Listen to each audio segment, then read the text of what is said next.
ये दिन था 14 अगस्त 2005 का और वक्त सुबह 9:07 जब हिलियोस की फ्लाइट 522 ने साइप्रस के लार्निका एयरपोर्ट से एथेंस के शहर ग्रीस के लिए उड़ान भरी। जहाज में उस वक्त 115 मुसाफिर और 6 क्रू मेंबर समेत 121 लोग सवार थे। जहाज का कंट्रोल हैंस मर्टन नाम के पायलट के हाथ में था, जिनके पास टोटल 16,900 फ्लाइंग आवर्स का एक्सपीरियंस था। उनके साथ को पायलट के तौर पर मौजूद थे पैम्पोस चार्लम्बोस, जो अपनी प्रोफेशनल लाइफ में तकरीबन 7,549 आवर्स तक फ्लाई कर चुके थे। रनवे से टेक ऑफ करने के 5 मिनट बाद यानी 9:12 पर जहाज 12,040 फीट की ऊंचाई पर पहुंच गया। इस हाइट पर अचानक कॉकपिट में एक अलार्म बजने लगता है। जब पायलट्स ने इस अलार्म के बारे में इन्वेस्टिगेट किया तो मालूम हुआ कि ये टेक ऑफ कॉन्फ़िगरेशन वार्निंग का अलार्म था। पायलट्स को ये वाला अलार्म सुनकर हैरत का शदीद झटका इसलिए लगा कि take off configuration warning alarm उस वक्त बजता है जब जहाज अभी ग्राउंडेड होता है, लेकिन 12,000 फीट की बुलंदी पर इस अलार्म का बजना पायलट्स की समझ से बाहर था। चुनाचे उन्होंने फौरी तौर पर एयर ट्रैफिक कंट्रोलर से कांटेक्ट करने का फैसला किया और जिस लम्हे वो अभी एयर ट्रैफिक कंट्रोलर को ये सब बात बता ही रहे थे, उसी दौरान कॉकपिट में मौजूद कई सारे अलार्म एक साथ बजने लगे। जहाज के ये तमाम अलार्म्स इतनी शिद्दत के साथ बज रहे थे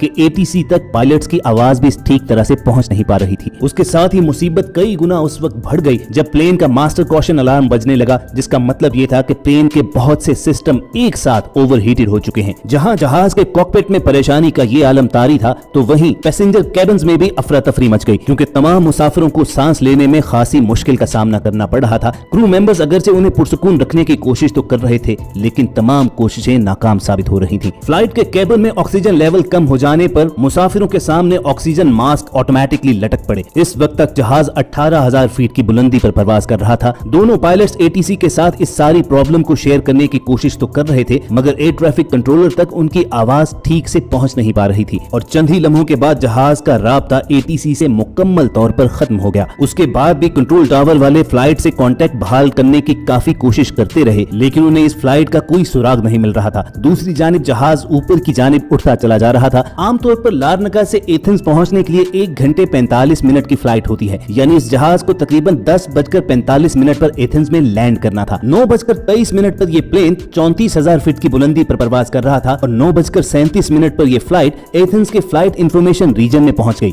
10:12 से लेकर 10:50 तक एथेंस के फ्लाइट कंट्रोल वाले इस जहाज से बार बार राब्ता करते रहे, लेकिन उन्हें कोई जवाब न मिलता। फ्लाइट शेड्यूल के मुताबिक इस वक्त तक जहाज को एथेंस के एयरपोर्ट पर लैंड करना था, लेकिन जहाज का कोई अता पता नहीं था। खतरे को भांपते हुए फौरी तौर पर ग्रीस की गवर्नमेंट ने अपने 2 F-16 जहाज को इस फ्लाइट को आसमान में ढूंढने के लिए भेजा और चंद ही मिनट्स के बाद इन दोनों फाइटर जेट्स ने हिलियोस की फ्लाइट 522 को कई हजार फीट की बुलंदी पर ढूंढ लिया। इनमें से एक फाइटर जेट का पायलट अपने जहाज को इस फ्लाइट के बिल्कुल करीब ले आया ताकि वो देख सके कि जहाज के अंदर चल क्या रहा है। F-16 के पायलट को जहाज के कॉकपिट में अजीबोगरीब मंजर देखने को मिला। को पायलट की सीट पर एक पायलट बैठा हुआ था, वहीं मेन पायलट अपनी सीट पर सर झुकाए बिल्कुल बेसुध पड़ा था। उसके बाद फाइटर जेट के पायलट ने अपने जहाज को पीछे किया और फ्लाइट 522 की खिड़कियों से जहाज के अंदर का जायजा लिया, लेकिन उसकी हैरत की इंतहा न रही कि मुसाफिर जहाज के दोनों तरफ 2 फाइटर जेट उड़ते हुए देखकर भी किसी मुसाफिर ने उन्हें कोई रिएक्शन न दिया। वो तमाम के तमाम अपनी सीट्स पर सर झुकाए बैठे रहे। कुछ देर के बाद फाइटर जेट्स के पायलट्स ने देखा कि एक शख्स केबिन से निकलकर प्लेन के कॉकपिट की जानिब जा रहा है और फिर कुछ ही देर के बाद वो मेन पायलट की सीट पर बैठ गया। उस शख्स को कॉकपिट में आते देखकर फाइटर जेट के पायलट ने हाथ हिलाकर उसकी तवज्जो हासिल करने की कोशिश की। यूं लग रहा था कि वो शख्स भी फाइटर जेट्स के पायलट्स को कुछ बताना तो चाह रहा है, लेकिन वो कुछ बोल नहीं पा रहा। इसी दौरान फ्लाइट 522 के लेफ्ट इंजन ने काम करना बंद कर दिया और ये जहाज एक जानिब को झुकते हुए तेजी से जमीन की तरफ आना शुरू हो गया। पायलट सीट पर बैठा हुआ वो शख्स जहाज को कंट्रोल करने की कोशिश तो कर रहा था, लेकिन वो ऐसा करने में साफ नाकाम नजर आ रहा था। ठीक 12 बजे जहाज के राइट इंजन ने भी काम करना छोड़ दिया। अब इस जहाज पर कंट्रोल मुकम्मल तौर पर खत्म हो चुका था और फिर 12:04 पर एथेंस से तकरीबन 40 किलोमीटर दूर ये जहाज पहाड़ों में गिरकर क्रैश हो गया।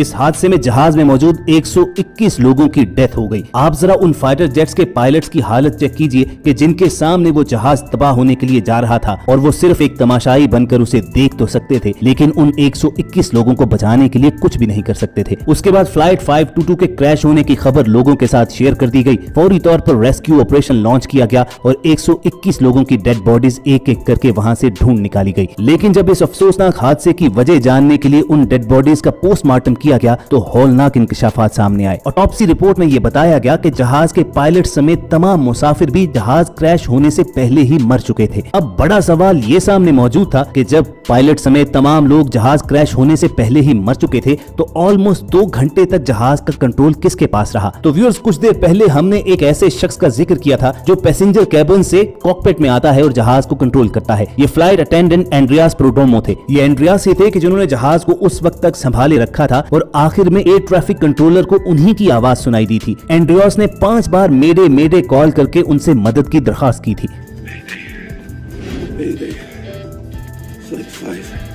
एंड्रियास के पास जहाज उड़ाने की इब्तदाई ट्रेनिंग तो मौजूद थी, लेकिन उनके पास इतना एक्सपीरियंस नहीं था कि वो बोइंग 737 जैसे बड़े जहाज को कंट्रोल कर सकते। लेकिन फिर भी वो फ्लाइट 522 को आबादी से दूर ले जाने में कामयाब रहे। लेकिन जब इस जहाज के क्रैश होने की वजह जानने के लिए इन्वेस्टिगेशन टीम ने काम करना शुरू किया तो सबसे पहले ये समझा गया कि जहाज के इंजन काम करना छोड़ चुके थे, उसी की वजह से ये जहाज तबाह हो गया। लेकिन अंदर बैठे हुए लोग तो जहाज क्रैश होने से पहले ही मारे जा चुके थे। तो फिर ये पुरसरार वाकया था क्या? तभी एक इन्वेस्टिगेशन ऑफिसर की नजर जहाज के पैनल पर मौजूद एक बटन पर पड़ी और ये बटन था जहाज के अंदर हवा के प्रेशर को सेट करने का। इस बटन को देखते साथ ही उस ऑफिसर के सामने सारी कहानी खुल गई। ये बटन जहाज के अंदर हवा के प्रेशर को कंट्रोल करता है। जहाज का इंजन जब काम कर रहा होता है तो साथ ही साथ वो बाहर से हवा सक करके जहाज के अंदर भी भेजता है ताकि अंदर बैठे हुए लोगों को मुसलसल ऑक्सीजन मिलती रहे। आमतौर पर प्रेशर कंट्रोल करने वाले इस बटन को ऑटो मोड पर ही रखा जाता है और कभी कभार अगर इसे मैनुअल करना पड़े तो जहाज के पायलट या को पायलट को मुसलसल इस पर निगाह रखनी होती है। इस हादसे से एक दिन पहले बोइंग 737 जब रूटीन की सर्विस पर गया था तो वहां इसकी सर्विस करते हुए किसी वर्कर ने लापरवाही से इस बटन को मैनुअल मोड पर करते हुए जहाज को वापस फ्लाइट के लिए भेज दिया और टेक ऑफ करने से पहले पायलट या को पायलट का ध्यान इस जानिब गया ही नहीं कि जहाज में ऑक्सीजन लेवल और हवा का प्रेशर सेट करने वाला बटन ऑटो की बजाय मैनुअल मोड पर है। और यही वजह थी कि धीरे धीरे जहाज के अंदर ऑक्सीजन का लेवल गिरने लगा और जब कॉकपिट के अंदर अलार्म बजना शुरू हुए थे तो जहाज के दोनों पायलट्स ने इसकी वजह जानने की कोशिश तो शुरू कर दी, लेकिन एक मर्तबा भी उनका ध्यान इस बटन की जानिब नहीं गया। यही वजह थी कि कॉकपिट के अंदर भी ऑक्सीजन लेवल कम होना शुरू हो गया और दोनों पायलट्स बेहोशी की जानिब जाने लगे। अब पैसेंजर कैबिन्स में तो ऑक्सीजन लेवल कम होने पर ऑटोमेटिकली मास्क सामने आ जाते हैं, लेकिन कॉकपिट में मास्क नीचे नहीं गिरते। यही वजह थी कि ऑक्सीजन ना मिल पाने पर दोनों पायलट्स बेहोश हो गए। इसी दौरान जहाज के पीछे बैठे हुए क्रू मेंबर्स और मुसाफिर भी एक एक करके बेहोश होने लगे क्योंकि उन्हें भी ऑक्सीजन देने के लिए सिर्फ 12 मिनट तक सप्लाई मौजूद थी और ऑक्सीजन न मिल पाने पर जहाज में मौजूद तमाम लोग एक एक करके दम तोड़ रहे थे। जहाज अब ऑटो पायलट मोड पर एथेंस की जानिब बढ़ रहा था। उसमें मौजूद तमाम लोग मर चुके थे सिवाय एक शख्स के, जो फ्लाइट अटेंडेंट एंड्रियास था। अब अगर आप ये जानना चाहते हैं कि वो शख्स इतनी देर तक जिंदा कैसे रहा तो आपको बताएं कि एंड्रियास स्कूबा डाइवर भी थे और समंदर की तह में जाने वाले स्कूबा डाइवर्स अपनी सांस लंबे अरसे तक रोकने की महारत रखते हैं। वो पूरी कोशिश करके जहाज के कॉकपिट तक पहुंचे और उसे कंट्रोल करने की एफर्ट करते रहे। आखिर तक वो इस जहाज को तबाह होने से बचाने की कोशिशों में लगे रहे, लेकिन सैडली वो इसमें कामयाब न हो सके और वो जहाज पहाड़ियों से टकराकर तबाह हो गया।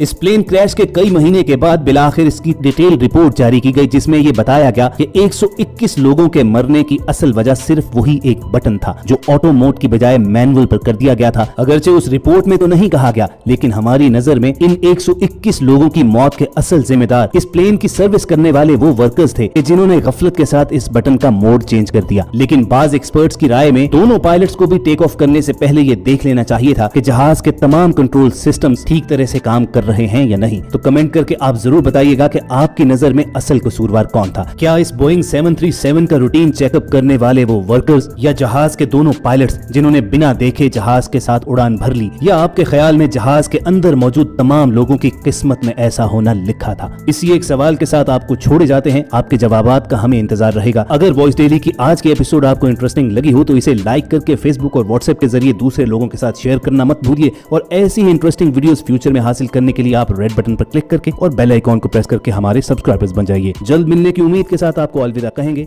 देखते और सुनते रहिए वॉइस डेली।